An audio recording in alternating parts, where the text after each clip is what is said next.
સંબંધોમાં આ ત્રણ બાબતો હશે તો આ સંબંધો ક્યારેય તૂટશે નહીં. પેલું કે દરેક રિલેશન હંમેશા સિક્યોરિટી ઈચ્છે છે.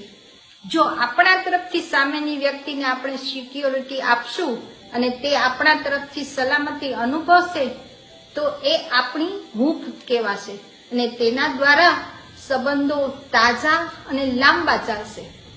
બીજું એ છે કે સંબંધોમાં ટ્રસ્ટનું મહત્વ, જેમ શરીરમાં શ્વાસનું કેટલું મહત્વ છે તે આપણે સૌ જાણીએ છીએ, એવી જ રીતે આપણા હૃદયમાં એ જે શ્વાસ છે તે હૃદય દ્વારા બને છે, જે આખા બોડીને ચલાવે છે. એમ જીવનમાં વિશ્વાસ છે એ સંબંધોને પણ ચલાવે છે. ત્રીજું એ છે કે સ્નેહ, જે માણસ શબ્દો દ્વારા, ભાવનાઓ દ્વારા અને જીવનને ચલાવે છે, જેનો ઓક્સિજન પાવર બને છે, એક એનર્જી બને છે, જેનાથી માણસની પોતાની ફિલિંગ્સને રજૂ કરી શકે છે, જે સંબંધોમાંથી જ આપણને મળે છે. તો જેના થકી એક ઉર્જા બને છે અને માણસને પોઝિટિવિટી તરફ લઈ જાય છે.